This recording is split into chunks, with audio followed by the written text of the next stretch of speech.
Coucou, je m'appelle Clara et j'ai 15 ans. J'ai récemment découvert que mes parents m'espionnaient. Ils ont vu tout ce que je faisais dans ma chambre grâce à une caméra cachée. Au début, ça m'a fait super peur. Mais ensuite, je te raconte tout. Ma relation avec mes parents a toujours été basée sur la confiance. Par exemple, je n'ai jamais eu peur de leur dire quand j'avais de mauvaises notes ou que je m'étais mal comportée parce que je savais qu'ils ne me puniraient pas. Ma mère disait toujours la même chose quand j'avais fait quelque chose de mal. Je sais que je peux te faire confiance. Mais c'était assez pour me faire sentir un peu coupable et je m'excusais toujours immédiatement. Mais tout a changé à mes 15 ans. On était ensemble au centre commercial et pendant qu'on regardait les vitrines, je me sentais un peu éloignée de mes parents. Et j'ai repéré un beau garçon qui faisait de la pub près de l'un des magasins. Il a commencé à me faire des compliments et je ne sais pas. J'étais si réceptive que j'ai attiré son attention. C'était la première fois de ma vie que quelqu'un voulait apprendre à me connaître. Mes parents ont fini par m'appeler, mais je lui ai donné mon numéro de téléphone et le même soir, il m'a proposé qu'on se voie. Selon les règles de mes parents, je devais toujours être rentrée à la maison avant 21h. On est allé au cinéma avec Damien et il a voulu me raccompagner chez moi. Je me sentais un peu nerveuse parce qu'il voulait me tenir la main pendant tout le trajet. Et c'était aussi la première fois que quelqu'un m'embrassait. Je me sentais super bien. On a un peu perdu la notion du temps, comme deux jeunes amoureux, et je suis arrivée à la maison à 21h30. Mes parents avaient toujours été assez compréhensifs, alors je pensais qu'ils allaient facilement excuser mon retard. Mais pas du tout. Ils étaient tous les deux tendus, et même si je leur ai raconté toute la soirée avec Damien avec enthousiasme, ils avaient l'air un peu absents. Je ne suis même pas sûre qu'ils aient entendu un mot de ce que j'ai dit, parce qu'ils regardaient juste l'écran de télé sans bruit. Et d'un coup, mon père a dit d'un ton sévère que j'étais en retard, et que ça ne lui plaisait pas, que ça ne leur plaisait pas du tout à tous les deux, et que c'était la faute de ce jeune homme. C'est comme ça qu'il a appelé Damien. Ce soir-là, je me suis couchée sans trop repenser à leur comportement, même s'il me paraissait un peu bizarre. Mais de plus en plus d'événements étranges ont commencé à se produire. À chaque fois que Damien m'invitait quelque part et que j'en parlais à mes parents, ils acceptaient, puis d'un coup quelque chose d'urgent survenait, et je devais m'en occuper. Par exemple, mercredi j'avais prévu de rester en ville après les cours, pour passer du temps avec lui. Mais pile ce mercredi-là, il fallait absolument qu'on aille voir ma grand-mère parce qu'elle ne se sentait pas bien du tout. Ou une autre fois, on voulait aller au concert d'un groupe de la région, et on devait se retrouver près de la salle de spectacle. J'allais sortir de chez moi quand mon père est rentré du travail avec un gâteau et des fleurs. C'était l'anniversaire de sa rencontre avec ma mère, et il voulait vraiment que je le fête avec eux. J'ai encore dû annuler ma sortie avec Damien. Mais ce qui était bizarre, c'est qu'il n'avait jamais fêté ce jour avant. Et ce genre d'excuses arrivait tout le temps. Un soir, Damien m'a appelé et m'a dit qu'il voulait vraiment me voir, et qu'il était devant chez moi. Forcément, j'étais super heureuse, et je me suis précipitée dehors. Mais avant même que j'aie le temps d'ouvrir la porte, mon père m'a bloqué le passage en disant que je n'irais nulle part. En fait, il pensait avec ma mère que Damien avait une mauvaise influence sur moi. Je pensais que c'était une blague et j'ai essayé de passer.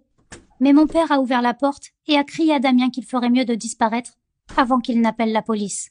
C'était la première fois de ma vie que mes parents se comportaient comme ça avec moi. Eux qui avaient toujours été si gentils et compréhensifs.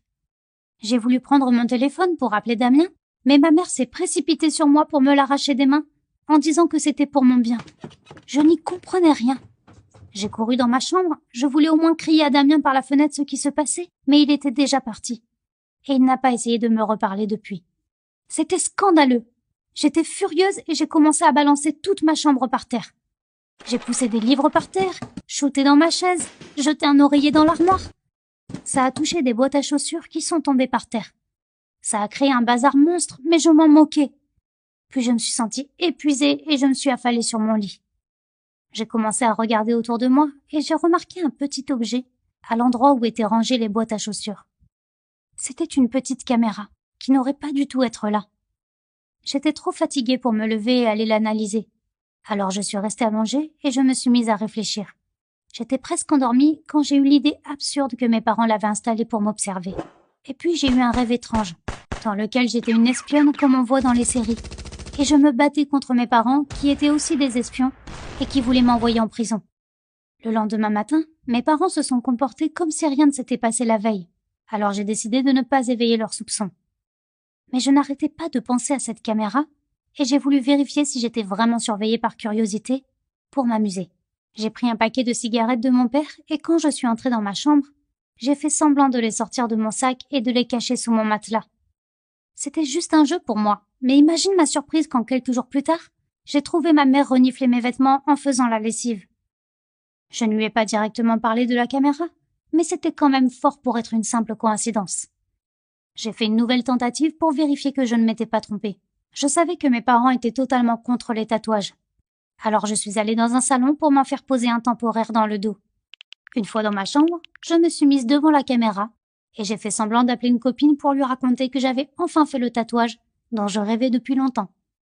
Le jour même, ma mère est entrée dans la chambre et m'a offert un t-shirt qu'elle venait d'acheter. Et elle voulait absolument que je l'essaye devant elle. J'ai compris qu'elle faisait ça exprès pour voir mon tatouage. Quand elle a vu les ailes dans mon dos, elle a commencé à paniquer, mais je lui ai expliqué qu'elle serait partie dans 1 ou 2 semaines. Mais c'était trop. Il fallait que je me venge, et j'avais une très bonne idée. J'allais leur faire croire que j'étais enceinte. Tu aurais dû me voir, je suis vraiment une bonne actrice. J'ai joué la scène où je regardais un test de grossesse que je venais d'acheter à la pharmacie. J'ai essayé d'exprimer au mieux le choc et pendant 1 seconde, j'ai imaginé mes parents voir ça sur leur écran. Je pense que ma mère a failli s'évanouir.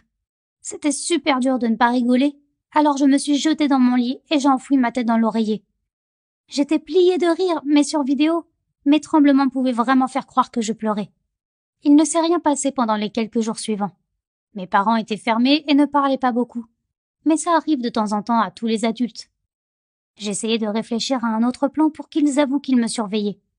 Visiblement, je devais aussi avoir l'air fermé sur moi-même, parce qu'un matin, ma mère m'a demandé ce qui n'allait pas et j'ai juste dit que j'avais mal à la tête. Elle m'a tout de suite donné un médicament. 1 heure plus tard, mes parents ont débarqué dans ma chambre. Ils étaient très pressés et ils m'ont presque forcé à faire mes affaires et les accompagner pour quelque chose d'urgent. Une fois dans la voiture, ma mère était stressée et n'arrêtait pas de me demander comment je me sentais.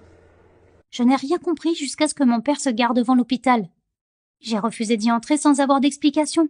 Puis ma mère s'est jetée dans mes bras en me disant qu'elle était vraiment désolée parce qu'elle avait presque tué son petit-fils. Il y avait plein de monde autour de nous et les gens commençaient à nous regarder. J'étais super gênée. Alors je lui ai dit qu'il n'y avait pas de petits-enfants pour le moment et que je n'avais même pas de copains. L'hystérie de ma mère s'est arrêtée aussi vite qu'elle avait commencé. Et mon père nous a fait signe de remonter dans la voiture. Et la vérité est sortie. Ils m'ont parlé de la caméra dans ma chambre qu'ils avaient installée, il y a plusieurs années, pour prendre soin de moi. Je leur ai dit que je l'avais découverte et je leur ai raconté mes différents plans. En fait, le médicament que ma mère m'a donné avait pour but de me faire avorter.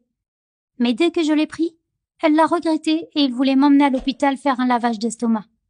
Tout avait l'air si absurde. Et on est rentré à la maison dès qu'un médecin nous a assuré que le médicament ne me ferait pas de mal. Tout ce que j'avais appris était assez dur à avaler, mais j'ai décidé de ne pas en vouloir à mes parents. Comme tous les parents, ils voulaient simplement le meilleur pour leur enfant. Ils ont retiré la caméra de ma chambre et en échange, j'ai promis de ne rien leur cacher, même si je n'avais déjà pas de secret. Dis-moi ce que tu penses dans les commentaires. Et n'oublie pas de t'inscrire à cette chaîne pour voir d'autres histoires intéressantes.